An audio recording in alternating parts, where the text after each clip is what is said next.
partisan media, hardball attacks, slogans, and sound bites. He either invented them or knew they were coming. That's our topic for tomorrow. Spotlight on magazines. Thanks for watching live coverage of the House and the debate on whether to extend that payroll tax holiday. The House will come to order. The chair lays before the House a communication from the Speaker. The Speaker's Rooms, Washington, D.C., December 13th, 2011. I hereby appoint the Honorable Tom McClintock to act as Speaker pro tempore on this day. Signed, John A. Boehner, Speaker of the House of Representatives. Pursuant to the order of the House of January 5th, 2011, the Chair will now recognize members from lists submitted by the majority and minority leaders for morning hour debate. The Chair will alternate recognition between the parties, with each party limited to 1 hour and each member other than the majority and minority leaders and the minority whip limited to 5 minutes each, but in no event shall debate continue beyond 11:50 a.m. The Chair now recognizes the gentleman from Oregon, Mr. Blumenauer, for 5 minutes. Thank you, Mr. Speaker. As America prepares for the holiday season and the new year, it is important to pause to reflect on our good fortune and on this season of goodwill, what we can do for others. I hope that Congress will give the gift of life, hope, and economic prosperity to people around the world, a gift most Americans take for granted: safe water. Almost 1 billion people around the globe lack access to safe drinking water, and over 2.5 billion don't have access to adequate sanitation. This is why the #1 health challenge is water-related disease. Half the people who are sick today, anywhere on this planet, are sick unnecessarily from waterborne disease that are particularly brutal on their impact on children. 90% of the deaths caused are children under 5. The 1.8 million lives are lost is more than AIDS, TB, and malaria combined.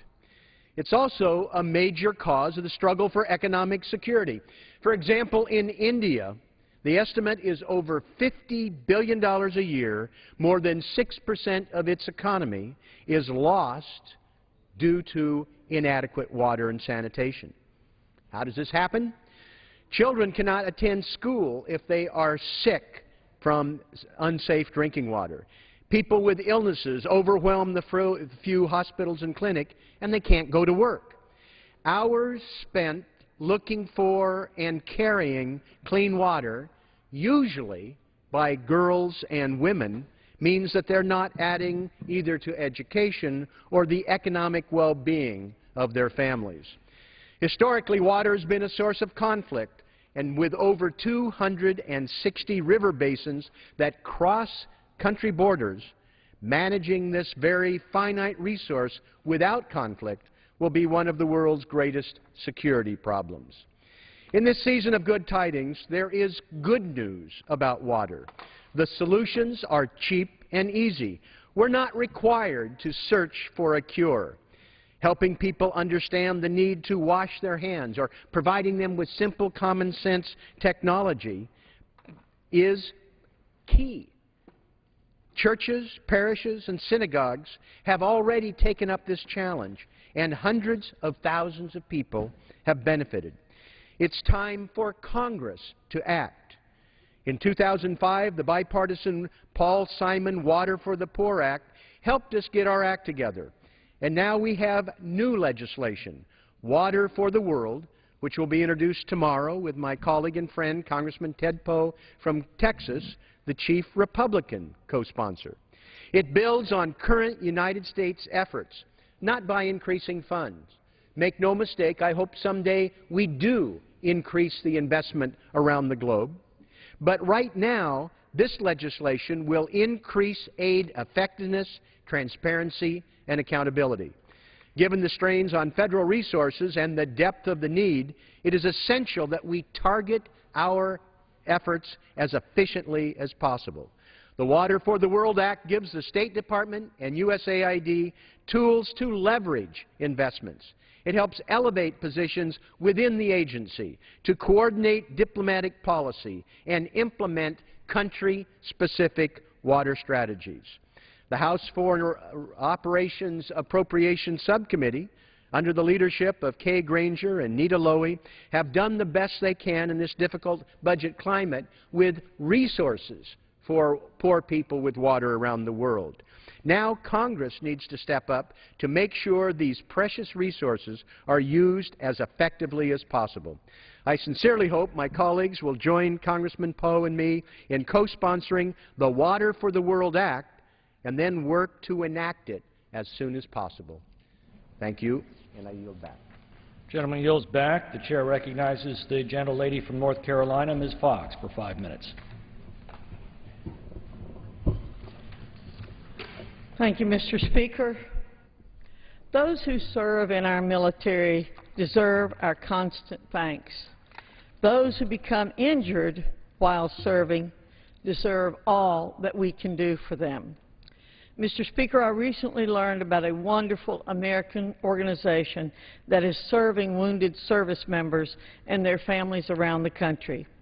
The organization is called Luke's Wings, and it has a simple mission: to bring wounded warriors and their families together. For many families of those wounded in combat, traveling to where their wounded spouse or parent or sibling can be difficult and cost prohibitive. Luke's Wings was established to help families of these service members travel to be with their loved one during his or her hospitalization or rehabilitation. Luke's Wings aids families of wounded service members by purchasing airline tickets so that they can help support and care for their family member while they are receiving treatment. Not only does the assistance that Luke's Wings provides to families of wounded warriors bring these families together, it also helps boost the spirits of and provide additional motivation to recovering service members while their families are at their sides. Especially during this holiday season, as we approach Christmas, the work that Luke's Wings is doing is priceless. Not only does it help families visit recovering troops, but they're also helping these same wounded warriors get home for Christmas. For just the price of a plane ticket, Luke's Wings is able to make this holiday season one that many combat wounded service members will not soon forget. It's always inspiring to see the different ways that Americans from so many walks of life find to support our men and women in uniform. Luke's Wings is a volunteer organization that is taking its place in the ranks of compassionate and patriotic groups that are dedicated to giving our troops the best. During this season of joy and thankfulness, when many brave men and women are deployed and apart from their families, Luke's Wings remind us that we must not forget those who serve, and particularly those who have been injured in that service. Luke's Wings reminds us that even something bringing families together and service members together will make a tremendous impact for them. May God continue to bless those who serve, and especially those who have suffered physically and mentally, and may God bless the efforts of Luke's Wings, particularly in this season. I yield back. Gentlelady yields back. The chair recognizes the gentleman from Connecticut, Mr. Murphy, for 5 minutes. Thank you, Mr. Speaker. Last week, the giant home improvement chain Lowe's decided to pull their ads from a new show on the Learning Channel called All American Muslim. Now, this show depicts 5 Muslim American families of Lebanese descent from Dearborn, Michigan, and highlights how their faith affects their lives and their families. The show is aptly titled because it shows Muslim families to be exactly what they are in this situation and millions like them around the nation. They're Americans. They face problems just like the rest of us. The only difference is that they worship at a different church. Now, Lowe's pulled these ads because one right-wing anti-Muslim group in Florida said that the show hides the, quote, true agenda of Islam, which, according to this group, is to destroy America. Now, this kind of anti-Muslim bigotry isn't new. It seems like every month we're being warned by a new radical group about the creep of Sharia law, or a peaceful mosque is being run out of a community, or a radical pastor is burning the Koran on television. But it's one thing when a fringe group or a radical, unhinged pastor is doing it. It's quite another when a Fortune 100 company is endorsing this nonsense. Now, Lowe's defends itself by saying that they're pulling these ads because some of their customers had, quote, strong political and social views on this topic. Well, congratulations to Lowe's for acknowledging that there are some really bigoted people in the world. That doesn't mean that Lowe's or any other company should acquiesce to this kind of behavior.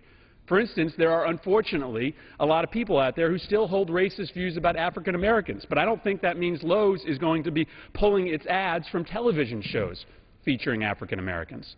Now, Lowe's also says that they're sorry for walking into a, quote, hotly contested debate. Well, what debate are they talking about? Yes, we face threats from a fringe sect of radical anti-American Islamists, but there's no debate that the millions of patriotic, peace-loving Muslims who live in this country have no connection to that movement and do nothing except strengthen the fabric of our nation. Now, maybe you think this is just a minor sideshow and Congress shouldn't be talking about it on this floor. I submit to you that you're dead wrong. This is a major American company rubber-stamping basic foundational bigotry against a major American religious group. This nation was founded on the premise of religious freedom, and this body should never remain silent when a group of people is marginalized just because they worship a different God. And though we've certainly got more important things to worry about, like fixing the economy, it's traditionally been during bad economic times that this kind of social marginalization has been at its worst because people don't speak up against it. Now, further, this kind of bias, it endangers our national security. Dennis McDonough, the President's Deputy National Security Advisor, recently said that al-Qaeda's core recruiting argument is that the West is at war with Islam. With this action, extremists can say, look, we're already being run out of their neighborhoods, now we're being run off of their television sets. This kind of anti-Muslim sentiment doesn't just endanger our nation's soul, it endangers our national security. And so here's my message for the folks at Lowe's who made this decision, and frankly anybody out there of sound mind who is considered getting behind this growing anti-Muslim bias. You're better than this. You know that the history of this country and of this world never, ever looks kindly on this kind of marginalization that you've endorsed with your actions. And whether it was against Irish Americans or Jewish Americans or African Americans, the history books make sure that this kind of exclusionary politics becomes a stain on the reputation of anyone who takes part in it. Today I'm leading a group of members of Congress calling on Lowe's to reconsider their decision. And listen, we do have a lot to fear when it comes to Islamic groups who seek to do harm to America. But we have nothing to fear from a TV program called All American Muslim. And we have nothing to fear from the tens of millions of peace-loving, patriotic Muslim Americans who are just like those that are portrayed in that show. This is America, and while we have never been perfect at living up to our founding ideals, we've gotten pretty good at calling out bigotry when we see it and stamping it out before its mark becomes indelible. This can be one of those moments. I yield back. The gentleman yields back. The chair recognizes the gentleman from Texas, Mr. Poe, for 5 minutes. Mr. Speaker, the federal government is at war with the states over illegal entry. There's a real problem in this country. Millions of people are living here illegally and more illegally cross into America every day. Schools, hospitals, and the justice system are burdened with the cost of supporting illegals who do not contribute to our system.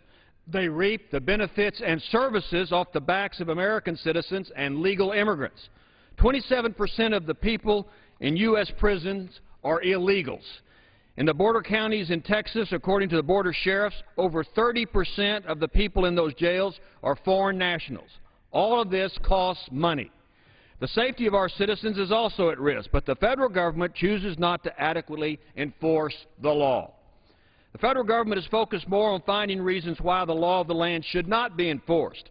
Case in point, the 20-point memo released this summer by ICE listed the criteria for illegal migrants who have been detained but should not be deported. In other words, let them go. As a result of Washington's inaction, several states have been burdened with the cost of illegal entry, from health care to incarceration costs.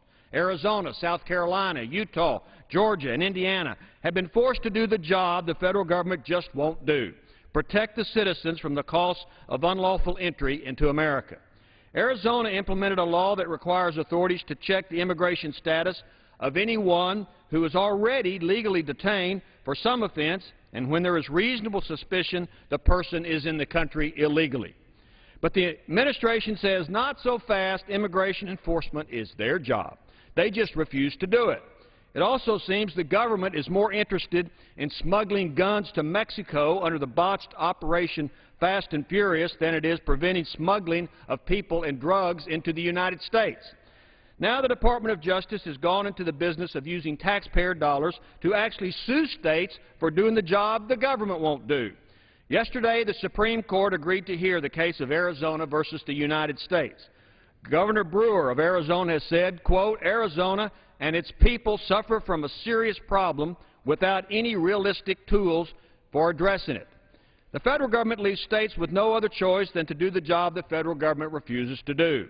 If Arizona is not allowed to enforce immigration laws and the federal government does not enforce immigration laws, then Arizona and other states will continue on a dangerous path to becoming lawless territories with rampant illegal entry. Ignoring laws and open-door policies will only entice more people to come to this country illegally instead of using the front door. Now, I fully support legal entry into America. My staff spends a lot of time helping people come to the United States legally. And the immigration model we have is a mess and needs to be streamlined and more efficient. But people should come here the right way or don't come at all. After all, it is the law. But the defiant Attorney General has made it clear that he will continue his crusade against the states who try to crack down on illegal entry. Why? Because they want to uphold the law. Meanwhile, sanctuary cities get a pass from the federal government for ignoring the law. We hear the rhetoric that illegals are here to do the jobs Americans won't do. Now state after state are getting sued for doing a job the American government won't do, protecting the security of the nation and enforcing the law.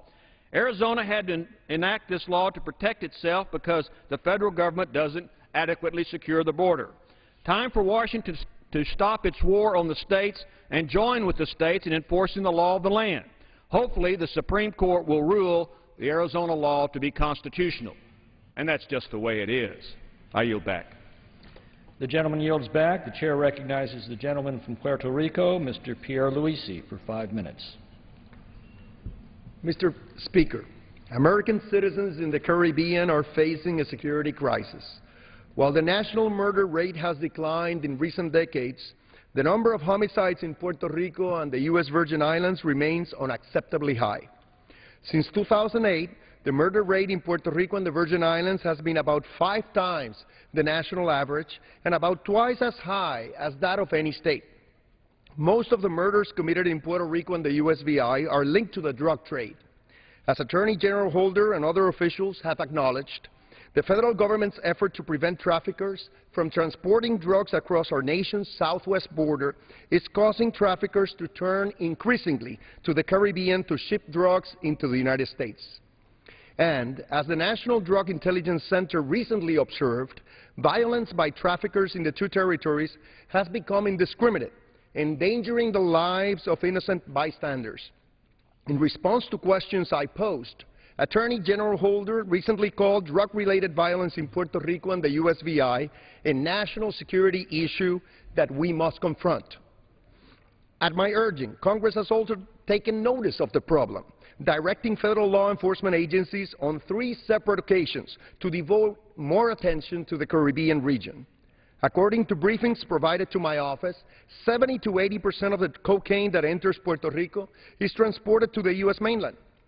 Because Puerto Rico is a U.S. jurisdiction, once drugs enter the island, they are easily delivered to the states through commercial airlines and container ships without having to clear customs or otherwise undergo heightened scrutiny. Once in the states, these drugs destroy lives and communities in my colleagues' districts. So, this is a problem of national, not simply regional scope. That said, the primary reason why the federal government must do more to reduce drug trafficking in Puerto Rico and the Virgin Islands is because U.S. citizens in these 2 territories are dying in unprecedented numbers.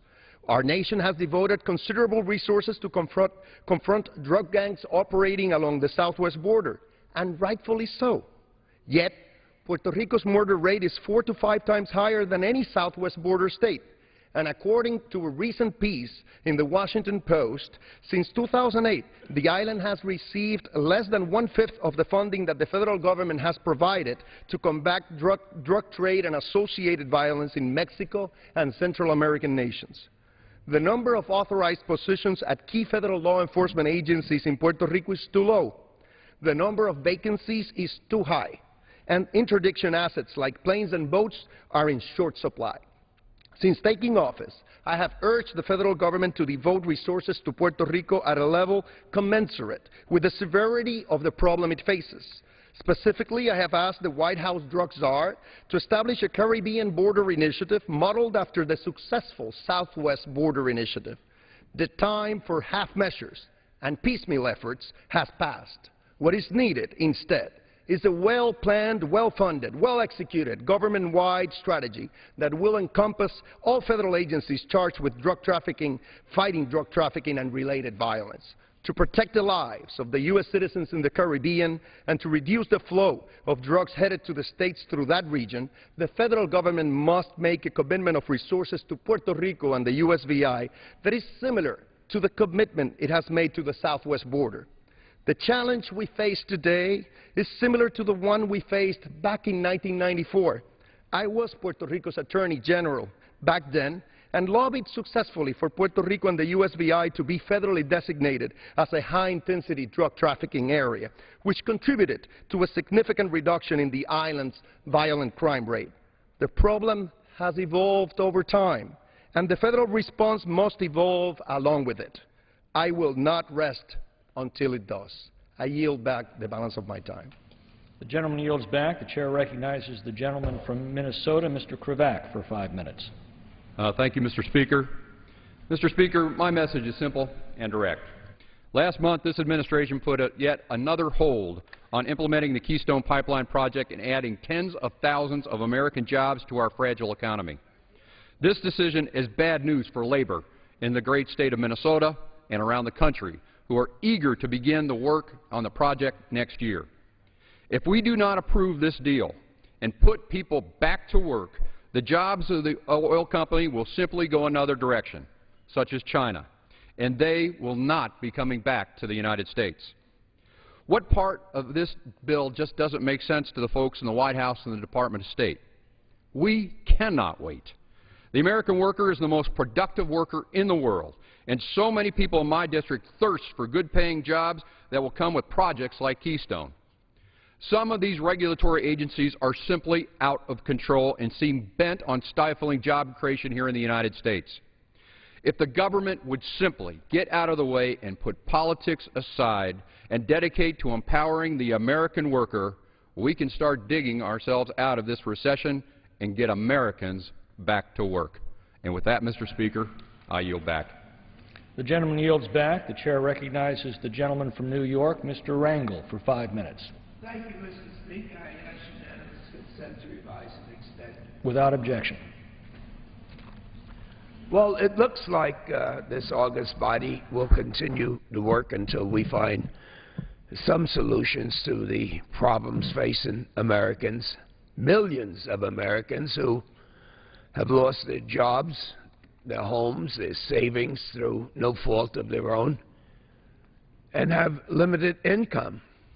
It has taken some time for the Democrats in the House to persuade the majority that this is the time that we just can't lay off people and stop spending, even though that has to be a part of the ultimate solution to the problems that we face.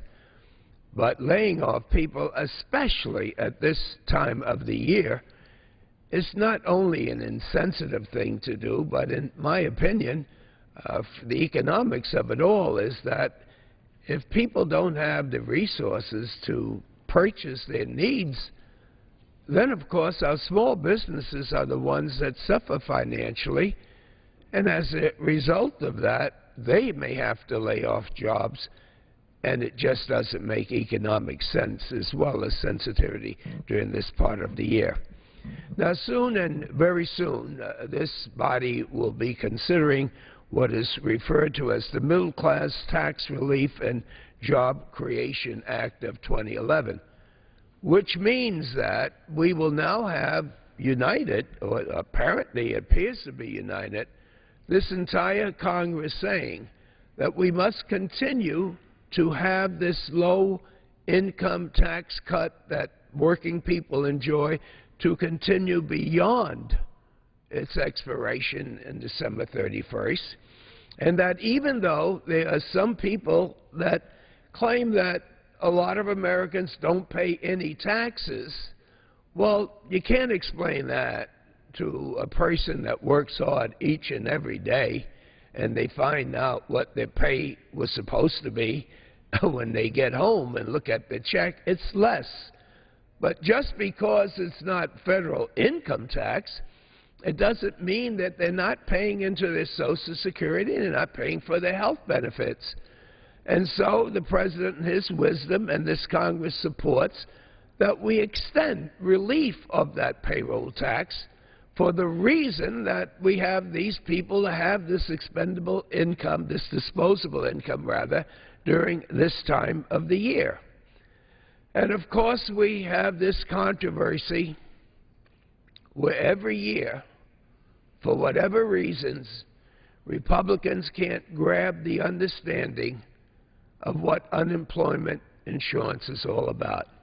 And I shouldn't say Republicans. I'm talking about those people that belong to the Republican Party that truly believe if you give someone a hands up at a time that they've lost their job and the federal government said that you've paid into this safety fund and you try to help them for what they paid into, that you're convincing them that they should not look for work. Now, this country, this great country, is because of our working middle class. It's because people don't enjoy work, but they have the dignity of working, the pride in letting their family know that they're providing for food and clothing and investing for the future. And so, notwithstanding, perhaps I shouldn't blame the entire Republican Party, but they have managed every year not to deal with this extended unemployment compensation, so at least these people can plan, not just for the holidays, but plan for their basic needs. Now, somehow, with all of this feeling that it's about time that we came together and done something, the Republicans have added to this the Keystone energy pipeline.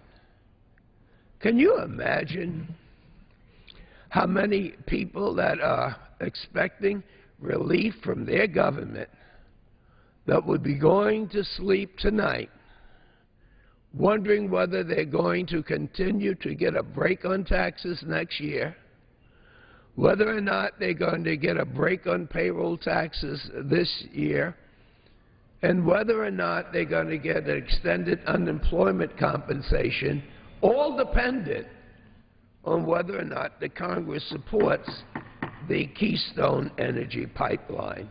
Let's get rid of all the pipeline language. Let's do what the bill is supposed to do, and let's not put in something that could impede the passage. I thank you for your patience, Mr. Speaker.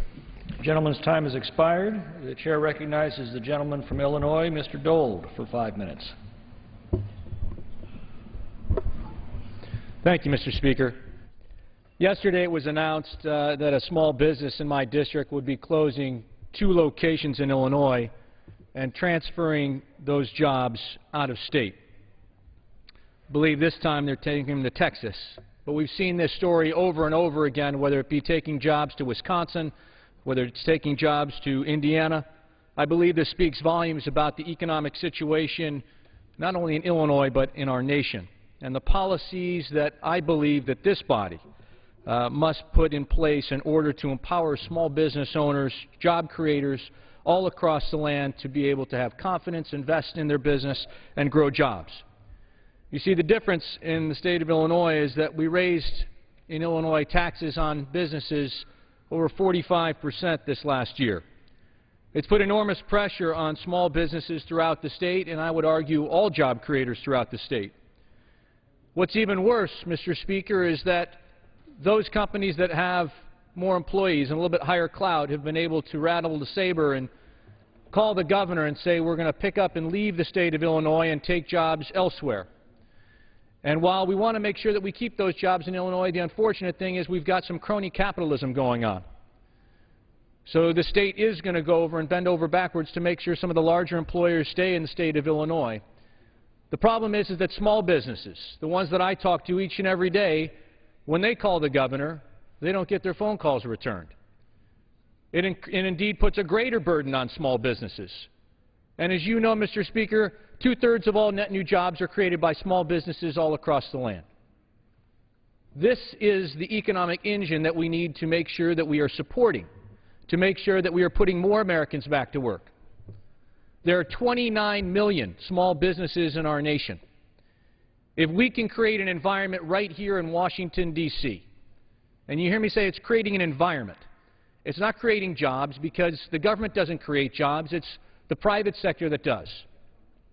But what the government can do is create an environment, whether it be through regulation, whether it be through comprehensive tax reform, whether it be through a variety of measures that enable those 29 million small businesses in our nation to create a single job. If half of those businesses created a job, Mr. Speaker, think about where we'd be then. This is why the American people want Congress to act. And I think we've got a responsibility to reach across the aisle and find common ground. We need to get rid of the crony capitalism. We need to create a level playing field where businesses all across the land can compete and can win. Because this is an opportunity for Republicans and Democrats alike to put forward comprehensive tax reform, something that has been touted by the Simpson-Bowles Commission, touted by the President, touted by others. Well, it's time for action. We want to make sure that we move forward with this. We want to make sure businesses can open their doors and create a level playing field. At the end of the day, it's about finding that common ground. It's about having government get out of the way and enabling the private sector to move forward so that we can all see America get back to work. With that, I yield back. The gentleman yields back. The chair recognizes the gentleman from New York, Mr. Tonko, for 5 minutes. Thank you, Mr. Speaker. I ask unanimous consent to rise and address the House for 5 minutes and to revise and extend my remarks. Without objection. Thank you. Mr. Speaker, while my statement mimics a well-known seasonal classic, it is shared in all seriousness and with a sense of greatest urgency. 'Twas the week before Christmas when all through the House a cry echoed much louder than a roaring mouse. Don't raise our taxes on us, please be fair, or our middle class will be lost in despair. The majority was plotting, a thought in its head. We should staunchly oppose what from the President was led. Millionaires shall be spared, not a penny we sap, but Keystone pipeline we shall never ever scrap. When outside the chamber there arose such a clatter, the public was disgusted and shouted, "We matter." Away to offices lawmakers flew in a flash. A change in this bill or else it will crash. End of year coming and no jobs plan to show. They said no regulations was the best way to go. Then what to our debate should suddenly appear but a sentiment from the public those in office should fear. Come on, Congress, be fair and be quick. Don't be deceiving and don't be so slick. More rapid the calls and emails they came. No pipeline, said Senator I won't name. So let's get to work and not be Grinches this season. The economy and middle class are clearly the reason. We should have a straight vote, not this 400-page show, and help America's middle class and small business grow. Let's spring into action and get this bill done. We have other work. In fact, there's a ton. Spending bills, doc fix, unemployment, and more. Before the year ends, they must all come to the floor. We serve our constituents and our nation first. For jobs and opportunities, many of us thirst. Clean air and clean water should not be rolled back. Deregulatory riders our bill should well lack. Thus we go forward to end of the year. Good tidings and joy this Congress must steer, working together with all of our might. Happy holidays to all, and for fairness, let's fight. With that, Mr. Speaker, I yield back. The gentleman yields back. The chair recognizes the gentleman from Virginia, Mr. Wolf, for 5 minutes. Thank you, Mr. Speaker. Mr. Speaker, I was appalled and outraged to learn yesterday that the genocidal government of Khartoum has hired a lobbyist to represent its interests here in Washington. On December 10, a publication called Africa Intelligence reported that the Sudanese government has put a lobbyist on retainer with the express purpose of trying to, quote, lift the American sanctions against it. The article further reported that the law office of Bart S. Fisher would be paid $20,000 a month plus expenses to represent this genocidal government, a government which literally has blood on its hands. I submit the article for the record. I don't know how Mr. Fisher sleeps at night. Consider the following. Sudan's President Omar Hassan Bashir is an internationally indicted war criminal.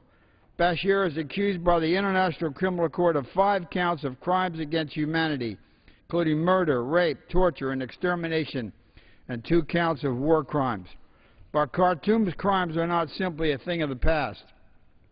In a recent hearing before the Tom Lantos Human Rights Commission, a witness with the NGO Human Rights Watch testified about the situation on the ground in Southern Kordofan and Blue Nile states in Sudan, saying, quote, according to witnesses we interviewed and other sources, government forces shelled civilian areas, shot people in the streets, and carry out house-to-house searches and arrests based on lists of names of known Sudan People's Liberation Movement supporters in the first weeks of the fighting, end of quote.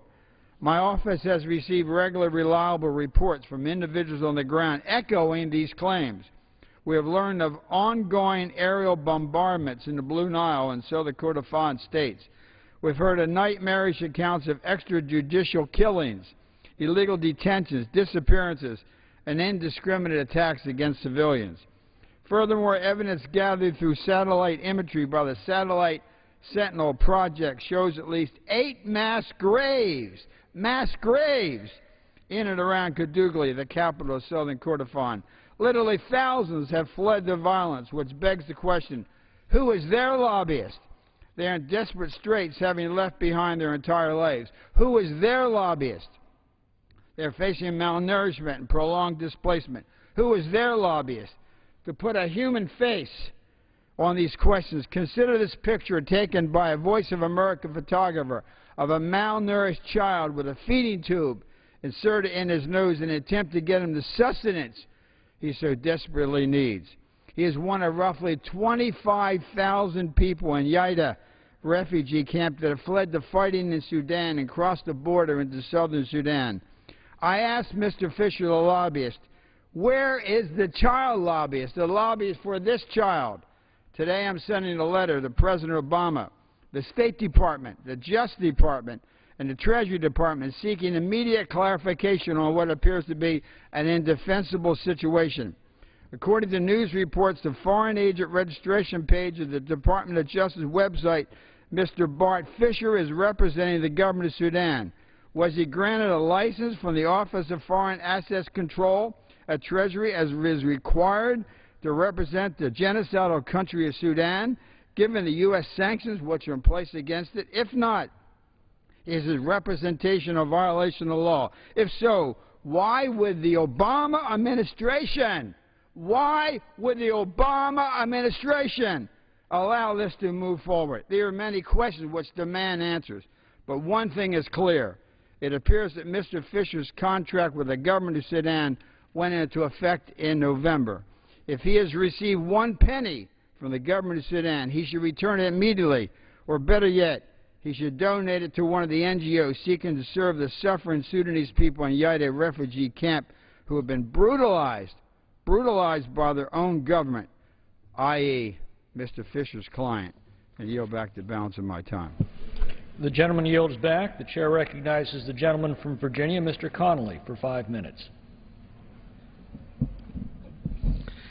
Mr. Speaker, once again we're presented with a false choice today. In the Alice and Wonderland world of the House, Republicans oppose payroll tax cuts unless it can be used as a vehicle to cut unemployment benefits. According to the majority, it isn't worth passing a simple payroll tax cut without eviscerating Americans' health care.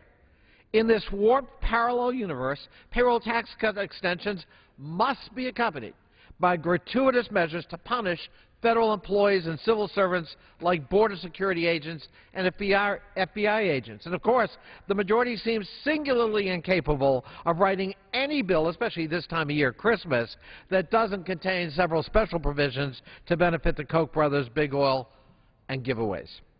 Sadly, this bill is consistent with the Republican pattern of extortion on behalf of an extreme special interest agenda. After almost shutting down the government, furloughing FAA employees, blocking appointment of a director of the Consumer Financial Protection Bureau and other agencies, now, believe it or not, they're holding tax cuts hostage. President Obama sent a simple legislative package to Congress. Extend the payroll tax cuts, saving the average American family $1,500 a year. Extend unemployment insurance benefits to create 1 million jobs and add 1 full percentage of growth to the economy. This very proposal received a majority vote in the Senate, but of course was blocked by a Republican filibuster. It did what the Republicans say they want to do: cut taxes and grow the economy. Too bad their actions don't match their words. Based on their rhetoric, one would think that Republicans would support a simple tax cut. That is, after all, their solution to every economic challenge. Cut taxes, especially for millionaires and large corporations.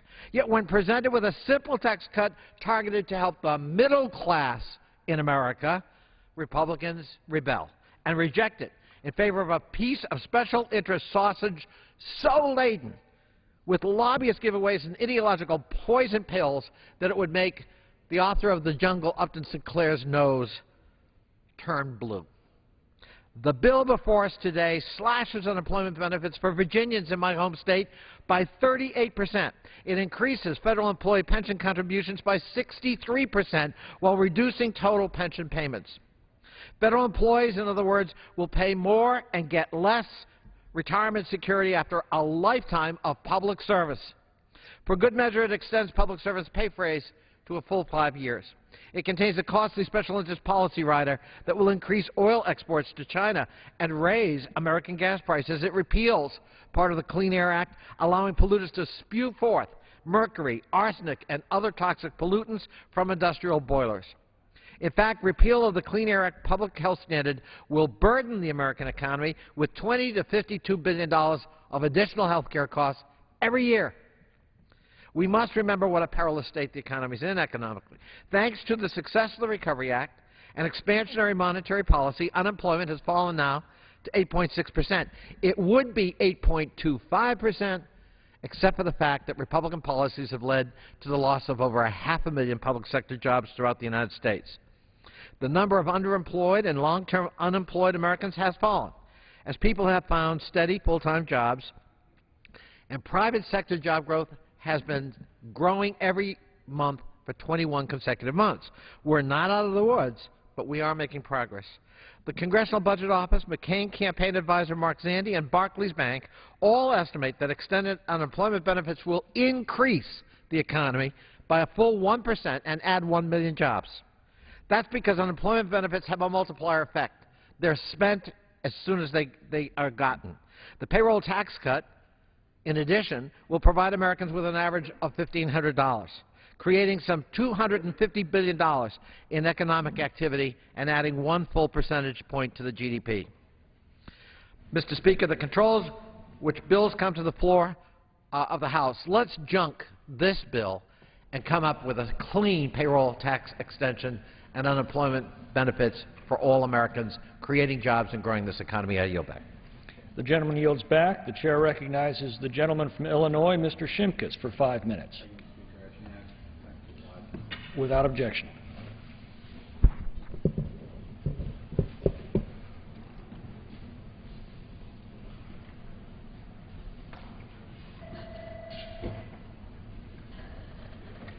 Thank you, Mr. Speaker. At the end of last week, I was able to take to the floor some of my colleagues to talk about high-level nuclear waste and Yucca Mountain.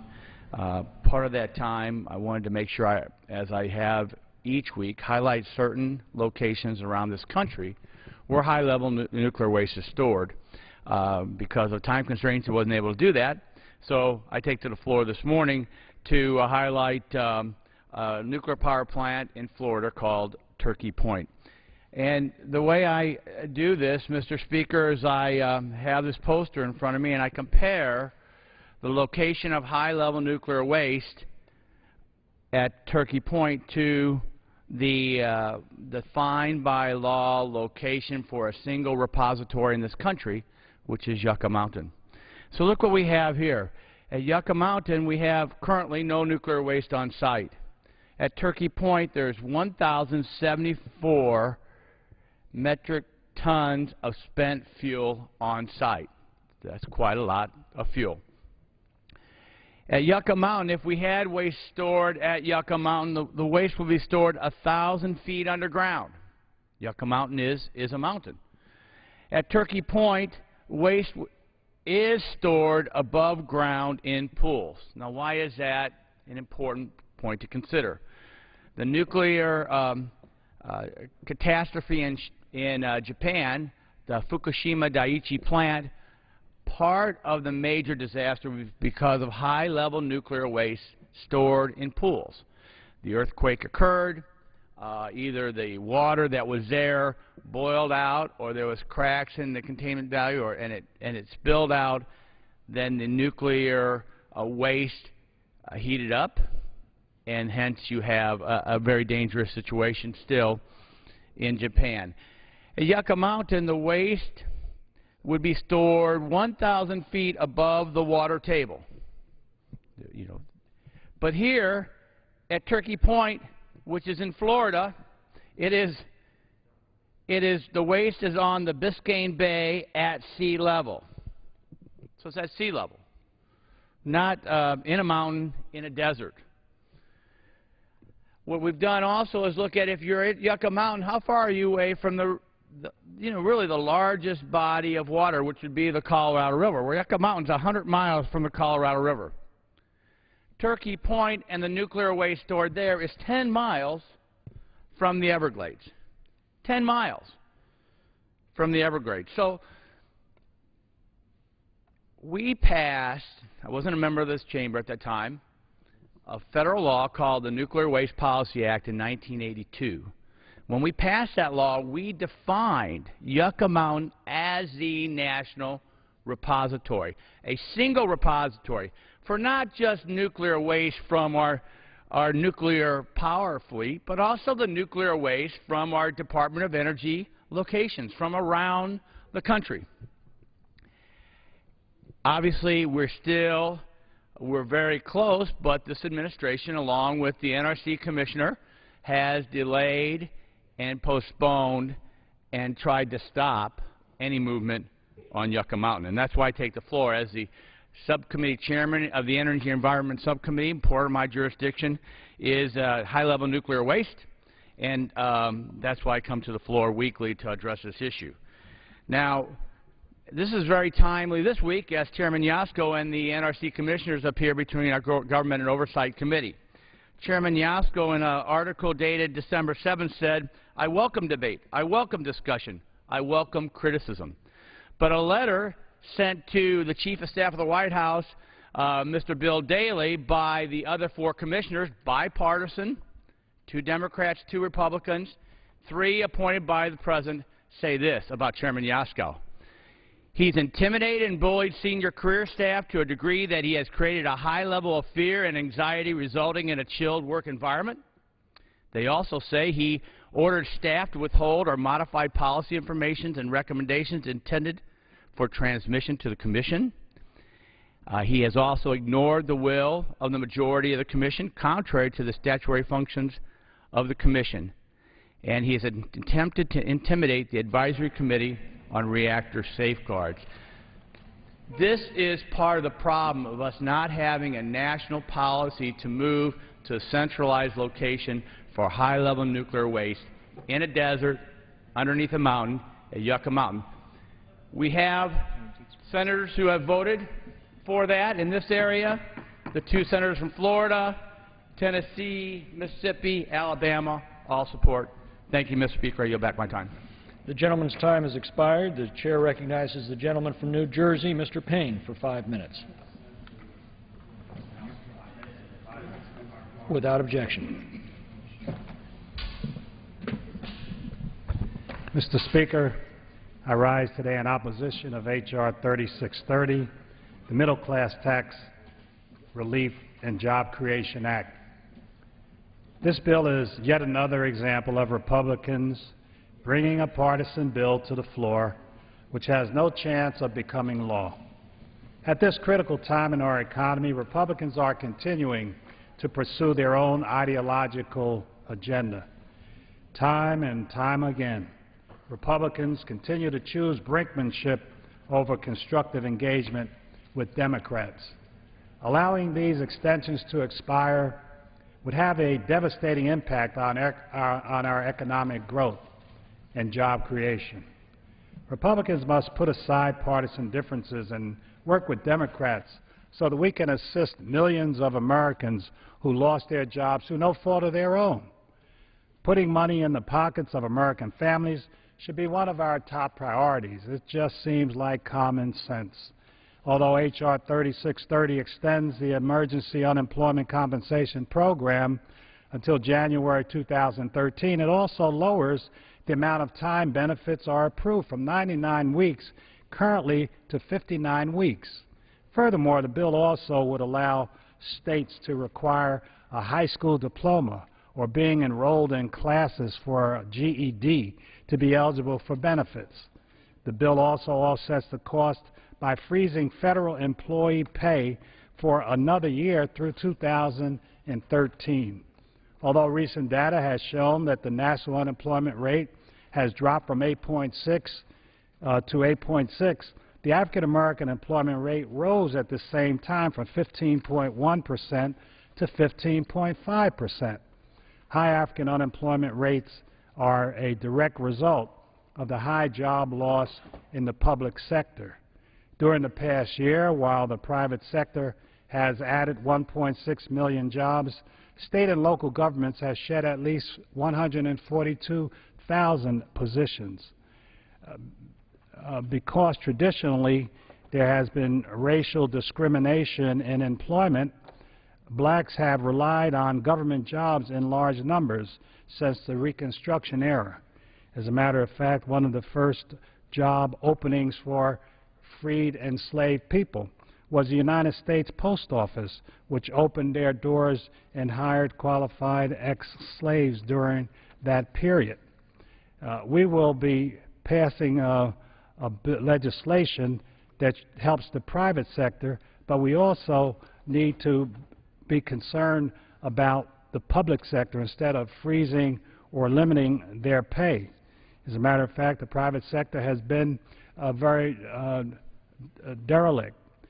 During World War II, President Roosevelt, even though the United States was way behind in our development of a war machine, ships and tanks and boats, President Roosevelt had to send an executive order to companies insisting that they hire African Americans because we were losing the effort.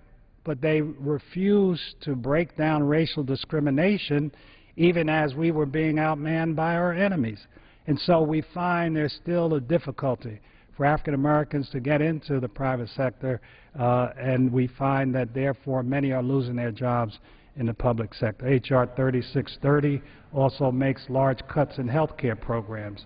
It cuts over $21 billion from the Affordable Care Act programs, which will increase the uninsured by 170,000 Americans. Additionally, H.R. 3630 rolls back the Emergency Unemployment Compensation Program, substantially making drastic cuts to Medicare, and contains controversial riders that should not be included in this bill.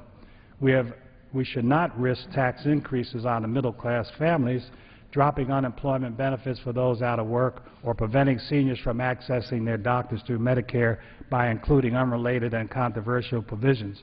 The bill is fiscally careless, and it increases the deficit by $25.3 billion over the next 10 years, according to CBO. Due to more than $21.5 billion in provider cuts, the American Hospital Association is urging Congress to oppose this bill that will harm health care in communities across America. Important funding for preventive care that was included in the Affordable Care Act is also subject to billions of dollars in cuts. Changes in the bill would result in 170,000 more uninsured Americans. So therefore, I urge defeat of this unfair plan, which also throws in the pipeline, which makes no sense. I yield back the balance of my time. The gentleman's time has expired. The chair recognizes the gentlelady from Texas, Ms. Jackson Lee, for 5 minutes. Address the House. Without objection.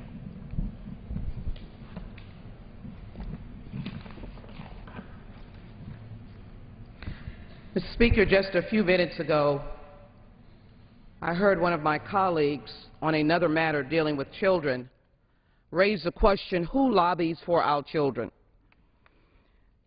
Frankly, I don't want to live in a country that doesn't hold our children as the precious resources that they are, to be coddled and nurtured, given the opportunities of life, irrespective of their ethnic background, religious background, economic background, where they live in this country.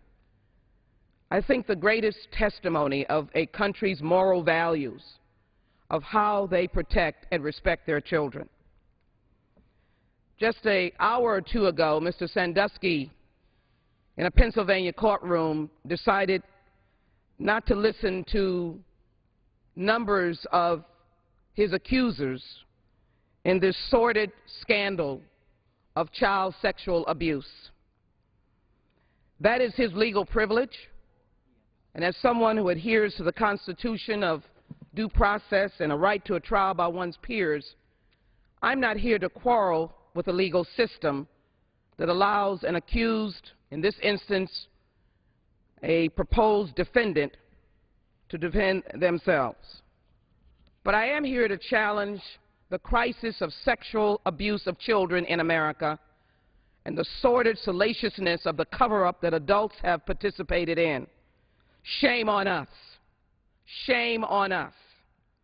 As the chair and founder of the Congressional Children's Caucus, I raised my ire and I asked the media around this country to come from underneath the rocks and begin to attack the cover-up and quietness of professional or amateur sports, of college sports, of high school and primary and secondary sports, of nonprofits who deal with children, who have an inkling or knowledge of the sordidness and the dastardly actions of sexually abusing children and not saying one word. And so this week I'm going to ask my colleagues to join me in introducing legislation that will cease and desist funding, federal funding, going to colleges and universities and nonprofits who are found to have covered up charges of child sexual abuse. When is it going to stop? The heinousness of the alleged acts of Mr. Stein in Syracuse by the state law suggests that the statute of limitations cannot reach him. The federal law must speak. The voice of America must speak. And the irony of it is, as I listened to a commentator this morning say, how long will the coach be able to say at Syracuse, in the prominence of their season this year, as long as he wants? And no one has gotten to the bottom of what happened to those boys at Syracuse University. Added to that was an ESPN tape that they sat on for how many years, and no recrimination, no accusations against an entity that enjoys the trust and confidence and enjoyment of the American sports fans, to have held a tape and denied that tape to at least be vetted to determine the harshness of what happened to a child. Child sexual abuse cases 90,000 of them are reported. But the numbers of unreported abuse is far greater, because it is documented that children wait at least 2 years before they're willing to tell even family members. Why? Because we as adults have made it so harsh, so accusatory for the child. The child is, in fact, the defendant, the wrong person. And God forbid, don't accuse a famous adult, for then you are